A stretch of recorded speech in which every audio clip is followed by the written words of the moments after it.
The clinic smelled of antiseptic and recycled air, a combination that had become as familiar to Lisa Tran as her own heartbeat. She bent over the welder's arm, her steady hands applying regenerative gel to the burn that traced from wrist to elbow. The Dralasian worker hissed through his breathing slits but held still, trusting her completely. "You need to use the thermal guards," Lisa said, her voice carrying no judgment, only concern. "Degree burns like this can damage nerves permanently, even with modern treatment." "Guards slow me down," the welder grumbled. "I got quotas." "Dead workers don't meet quotas either." Lisa wrapped the burn with practiced efficiency. "Come back in 3 days. If you feel any numbness before then, come immediately." The Dralasian nodded and shuffled out, passing a pregnant Zoranian who waddled in with one hand supporting her swollen belly. Behind her, a human with a clearly broken nose tried to look inconspicuous. Lisa sighed internally. Another bar fight, another person who would claim they fell downstairs. This was Way Station Echo 7, a rough frontier station where the lawless and the desperate came to disappear. The station clung to the edge of charted space like a rust spot on the galaxy's hem, housing miners, traders, refugees, and those running from something. It was exactly the kind of place that asked no questions, which made it exactly the kind of place Lisa needed. Her assistant, Pix, fluttered over on delicate wings, her moth-like features animated with concern. The young Lepidian had been with Lisa for 2 years now, learning human medicine with an enthusiasm that reminded Lisa of herself at that age, in what felt like another lifetime. "The Zoranian's blood pressure is elevated," Pix chittered, her antennae twitching. "Should I prepare the preeclampsia treatment?" "Good catch. Yes, get it ready." Lisa smiled at her assistant.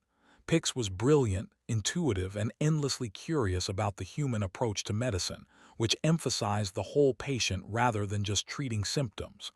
The young Lepidian absorbed everything like a sponge, and Lisa had begun to think of her as something close to a daughter. The day progressed in its usual rhythm. Lisa treated the Zoranian's high blood pressure, set the human's broken nose without asking about the fight, delivered medication to a Centaurian with chronic pain, and counseled a young Vaxorian who was struggling with depression far from home. Each patient received the same careful attention, the same compassion, regardless of whether they could pay. Lisa's fee was flexible: credits if you had them, barter if you didn't, nothing if you couldn't manage either. By the time the station's artificial evening cycle began, Lisa's feet ached and her back protested, but her soul felt settled.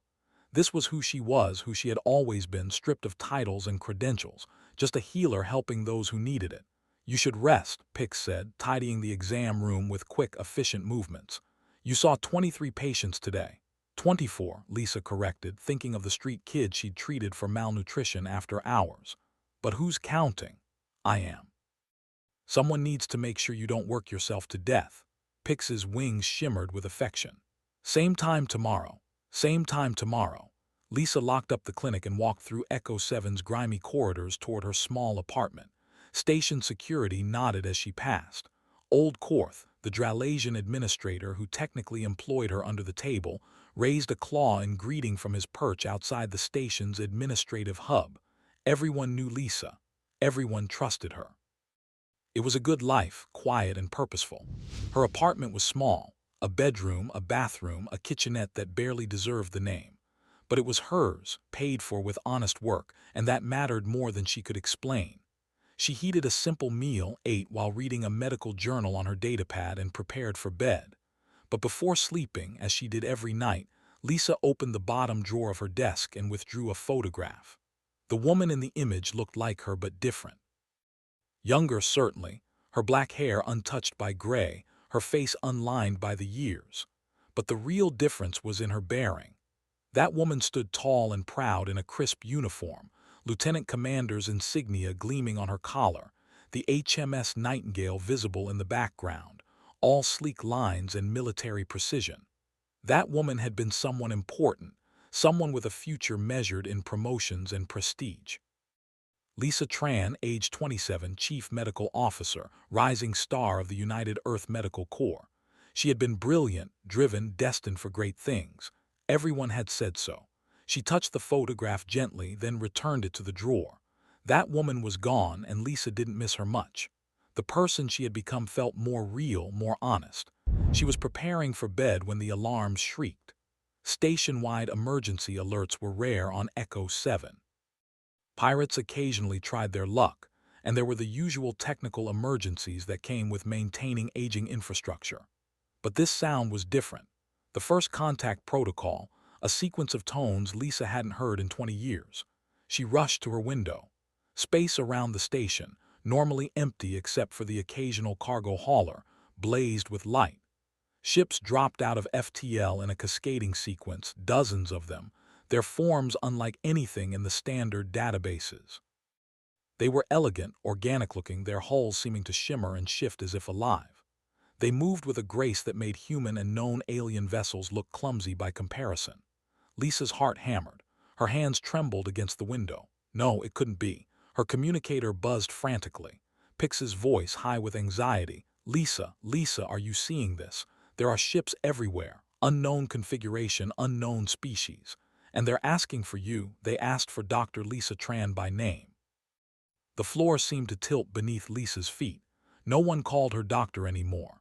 She'd lost that right 20 years ago when she'd made a choice that cost her everything. "I'm on my way," she said, surprised her voice remained steady. The corridors were chaos. Station residents crowded around viewports, staring at the fleet. Security teams rushed past, though what they could do against such a force was questionable. Lisa pushed through toward the administrative hub, her mind racing through possibilities and coming up empty. She'd covered her tracks, moved stations regularly, used only her first and middle names in official records. How had anyone found her? Korth's office was packed. The old Dralasian sat behind his desk, looking more stressed than Lisa had ever seen him. Station security chiefs flanked him, along with the human liaison officer and, surprisingly, 3 military officials in United Earth uniforms. They must have come on a fast courier, arriving just ahead of or just after the unknown fleet. "Dr. Tran," Korth said, his breathing slits flaring. In all the years she'd worked for him, he'd never once used her title. "These people are asking for you."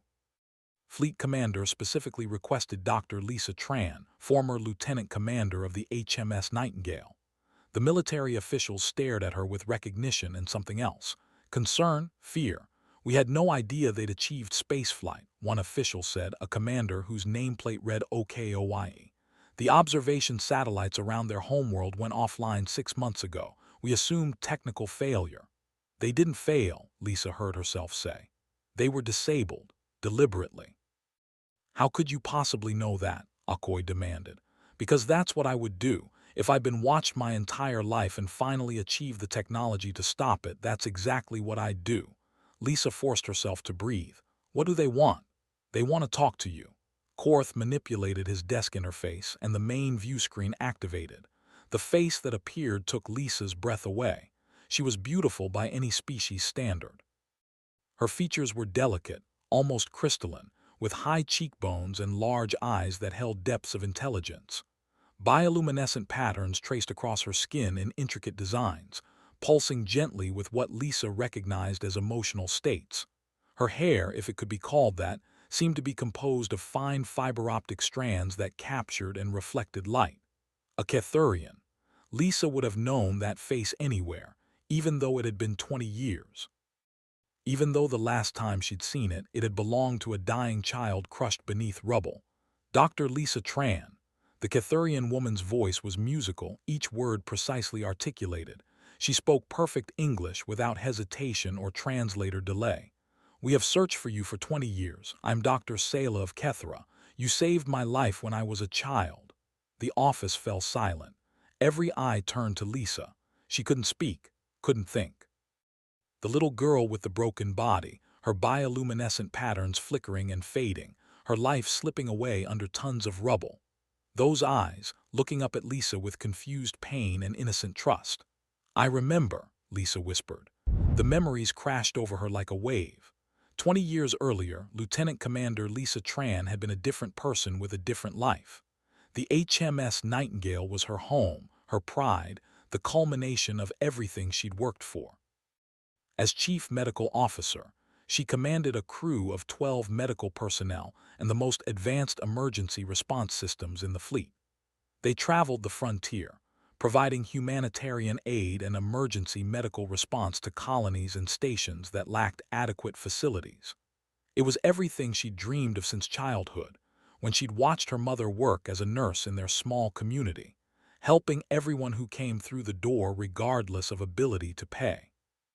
Her mother had taught her that healing was a calling, not just a profession, and Lisa had built her entire life around that principle. Captain Hayes was a good commander, gruff but fair, with a deep respect for medical authority.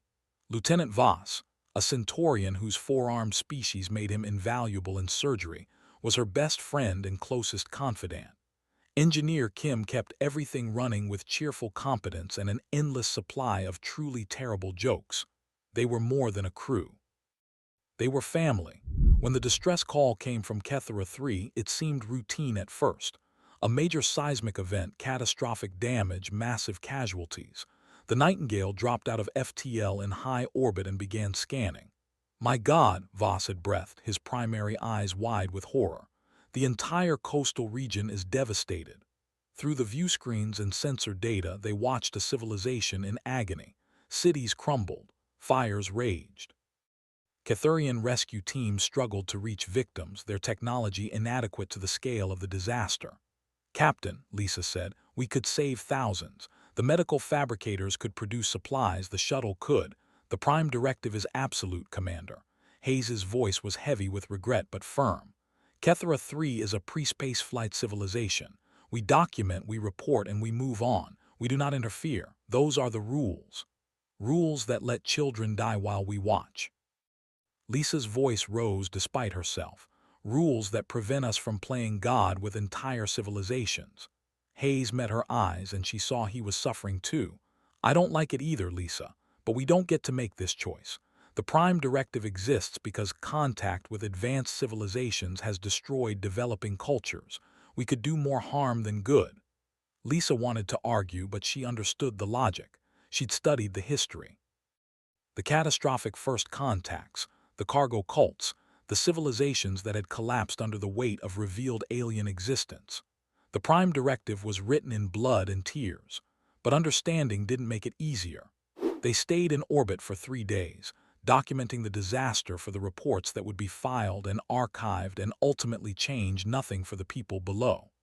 Lisa threw herself into the scanning, tracking casualties, coordinating with the automated survey drones. That's when she found the child, a collapsed municipal building in what had been a thriving city. Deep inside the rubble, her medical scanners detected a faint life sign. A child, approximately 8 years old by developmental markers, trapped and dying slowly. Internal injuries, crushed ribs, collapsed lung, internal bleeding. Without intervention, the child would die within hours. Lisa watched the life sign for an entire day. She ran the projections. Local rescue teams were overwhelmed, prioritizing areas with multiple survivors. They would never reach this location in time. The child would die alone in pain and darkness. She couldn't sleep, couldn't eat.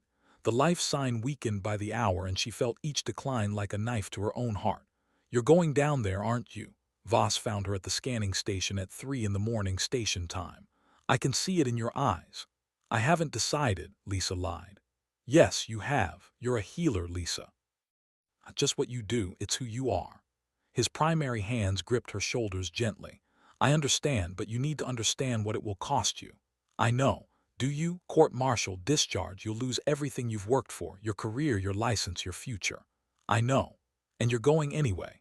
Lisa looked at the scanning screen, at the weakening life sign that represented a child who would never grow up, never laugh, never learn, never love, never simply exist in the world.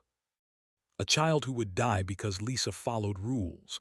I can't watch a child die when I have the power to save them, she whispered. I can't.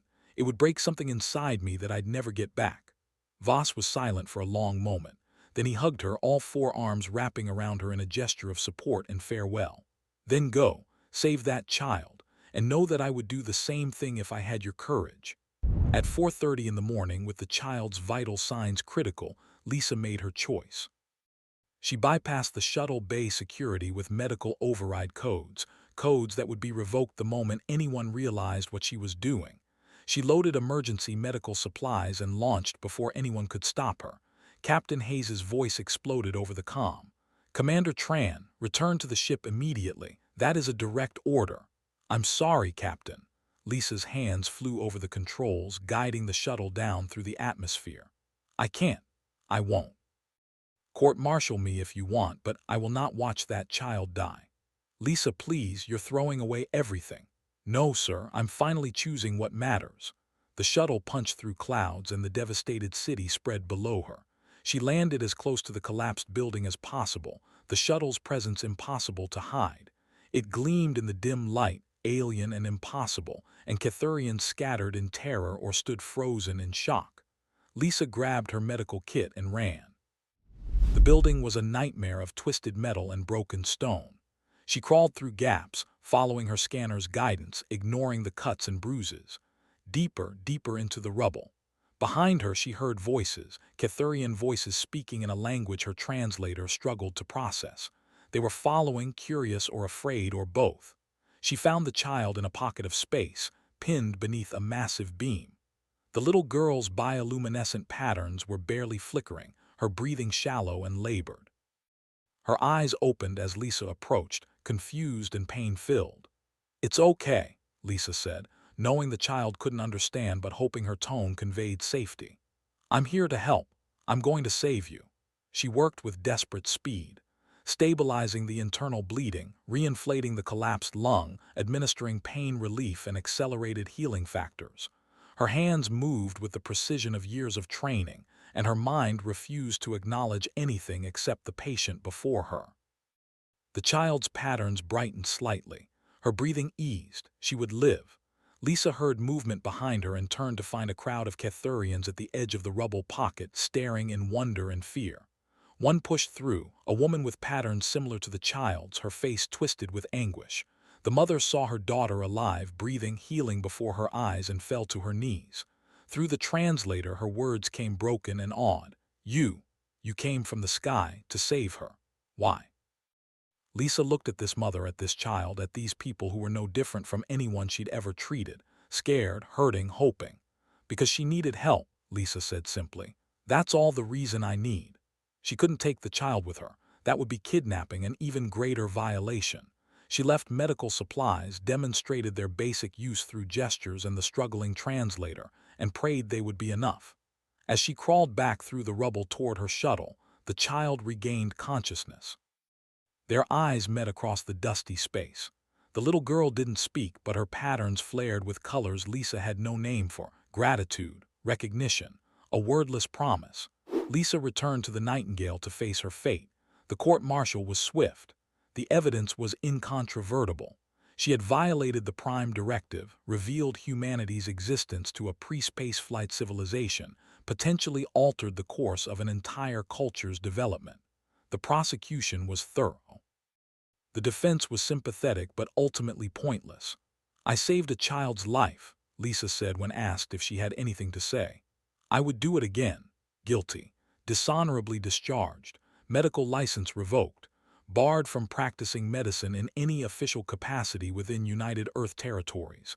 Captain Hayes testified for her, calling her the finest medical officer he'd known, but admitting she had broken an unbreakable rule. Voss called her the most compassionate person he'd ever met. Engineer Kim cried on the stand. None of it mattered. Lisa Tran, age 27, saw her future crumble, and she found she didn't regret it. That child was alive. That mattered more than anything. The years that followed were hard but meaningful. She drifted from station to station, frontier worlds where credentials mattered less than competence. She opened small clinics, helped who she could, moved on when authorities caught up to her unlicensed practice. She was arrested twice, spent a month in detention once, and learned to travel light. Eventually, she found Echo 7 in Korth, who looked at her record and said, "I don't care what Earth says. We need someone who can heal. You're hired." Unofficially. She never knew what happened to the Ketherians after that day. Earth had installed an observation satellite network around Kethera 3 after the incident, with strict orders for no further contact.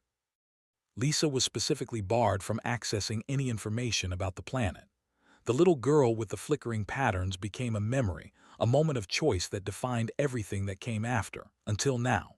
Now that little girl stood before her, grown and accomplished, commanding a fleet that had crossed the stars to find her. "Please," Saela said from the view screen, her patterns pulsing with earnest hope. "Will you come to our ship? We have so much to tell you, so much to show you.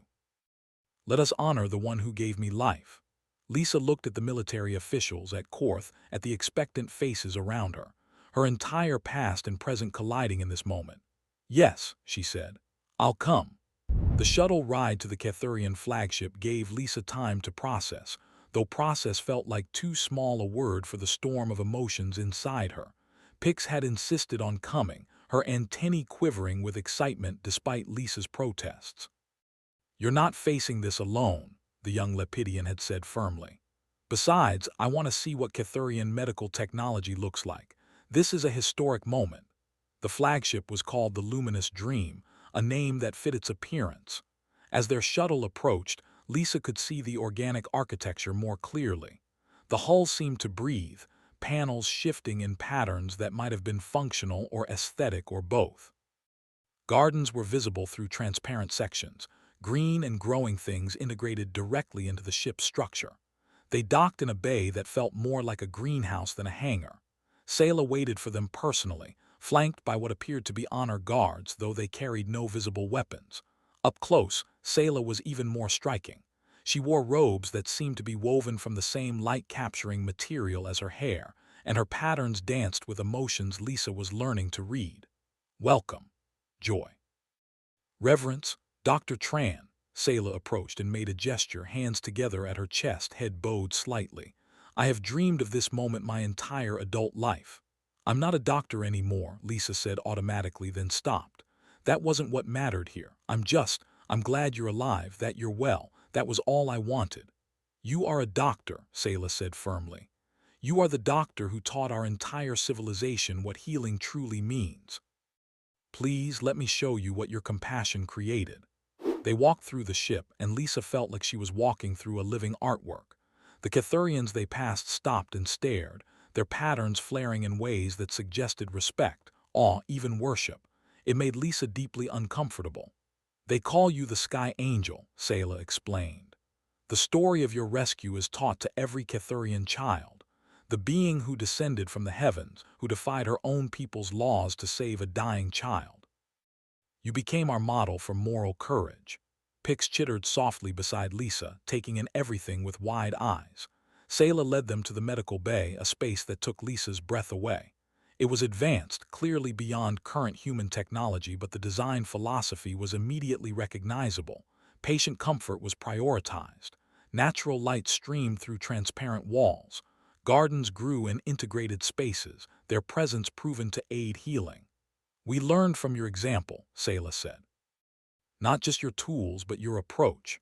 When I became a doctor, I asked myself constantly, what would the Sky Angel do? How would she treat this patient? What would matter most to her?" She gestured to screens displaying medical data.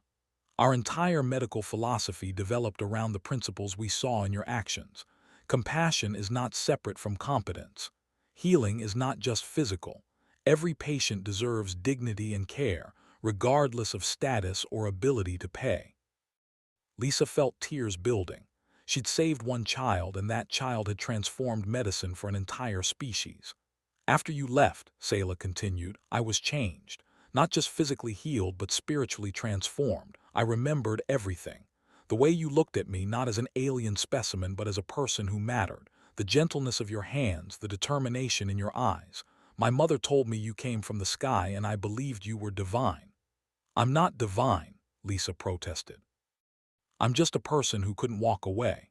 "Yes, exactly." Saela's patterns flickered with intense emotion. "A person who sacrificed everything for a stranger. That is divinity by our measure." They continued the tour. Saela showed her the propulsion systems, developed from studying the ion signatures Lisa's shuttle had left in their atmosphere. The FTL drive that had taken decades to develop, driven by Saela's obsession with finding the woman who saved her. The observation systems that had detected and disabled Earth spy satellites. We did not appreciate being watched, Saela said with a hint of amusement. We are not children to be monitored. We turned off your satellites and came to meet you as equals. In a conference room, Saela introduced Lisa to others. Her mother, now elderly but still graceful, who wept openly at seeing Lisa again. Through translation, she spoke of watching her daughter die, of the miracle that fell from the sky, of 40 years of prayers that she might say thank you. Saela's spouse, a gentle-looking Ketherian with kind eyes. Her children, now young adults themselves, who had grown up on stories of grandmother Sky Angel. Everything I am, Saela said, her patterns pulsing with the intensity of truth. Everything my family is, every good thing I have done in this world exists because you chose to save me. How do you repay a debt like that? There's no debt, Lisa said, her voice thick. I did what anyone should do, but most would not have. You knew it would cost you everything and you did it anyway. That is not common, that is extraordinary. A ceremony followed, broadcast to all ships in the fleet, and Saela explained to every Ketherian across their homeworld and colonies. Thousands watched as their leaders presented Lisa with an object of stunning beauty, a crystalline star that captured and refracted light in impossible ways. The crystal star, Saela announced formally. Our highest honor, granted only twice before in our history, both times to leaders who sacrificed everything for our people. We grant it now to Dr. Lisa Tran, the Sky Angel, who showed us what courage and compassion truly mean. Lisa accepted it with shaking hands, unable to speak through her tears. Saela's speech followed, eloquent and moving, about how one person's choice had rippled through time, how it had inspired a generation of scientists, physicians, and moral philosophers, how Ketherian culture had shifted toward valuing individual dignity and the courage to do what was right over what was easy. When it was Lisa's turn to speak, she found words inadequate. I just did what felt right in that moment, she said. I saw a child who needed help. Everything else was noise. I would do it again. I would do it 1,000 times. The Ketherian's patterns flared in unison. A response she was learning meant deep approval and emotional resonance. News of the ceremony spread faster than light, carried by courier ships and quantum relays. Within hours, the story dominated human news feeds across dozens of systems. The disgraced doctor who had violated the Prime Directive, who had been court-martialed and stripped of everything, had been right all along. The civilization she'd contacted hadn't been destroyed or corrupted. They'd flourished. They'd used the inspiration of one moment of compassion to build an entire moral framework. Public opinion shifted like a landslide. People demanded Lisa's reinstatement. Legal scholars debated whether the Prime Directive needed revision. Politicians who had supported her conviction 20 years ago scrambled to explain their positions. Commander Akoi, who had accompanied Lisa to the Ketherian ship, sent an official message from Earth Fleet Command. Dr. Tran, the United Earth government offers full reinstatement of your medical license and rank, with a formal pardon for your court-martial. We acknowledge that your actions, while technically in violation of regulations, demonstrate the highest principles of human compassion and moral courage. Lisa read the message in Saela's office, Pix reading over her shoulder. You could go back, the young Lepidian said quietly. Return to Earth to official service, you'd be celebrated. I could, Lisa agreed. She thought about the photograph in her desk, the young woman in the pristine uniform. But I don't think I want to. Saela looked up from her own work. What do you want? Lisa considered. What did she want? She thought about her clinic on Echo 7, about the miners and refugees and desperate people who came through her door, about Pix learning at her side, about the simple, honest work of healing whoever needed it. I want to keep doing what I'm doing, she said. The frontier needs doctors who will help anyone, no questions asked. I've found my place. Then perhaps we can help with that. Saela pulled up holographic displays. The Ketherians would like to propose a partnership, a joint medical initiative combining human and Ketherian knowledge and resources focused on frontier aid. We have technology. You have experience and expertise. Together we could help thousands. Lisa's breath caught. You do that. We have searched 20 years to repay our debt. Let us begin now. Saela smiled. Besides, I believe our medical philosophies align well. We could learn much from each other. The details took weeks to negotiate. The Tran Medical Initiative, it was eventually called, much to Lisa's embarrassment. A coalition effort between the Ketherians and independent human medical personnel focused on providing high-quality care to frontier stations and colonies, funded by Ketherian resources but administered locally. No bureaucracy, no politics, just healing.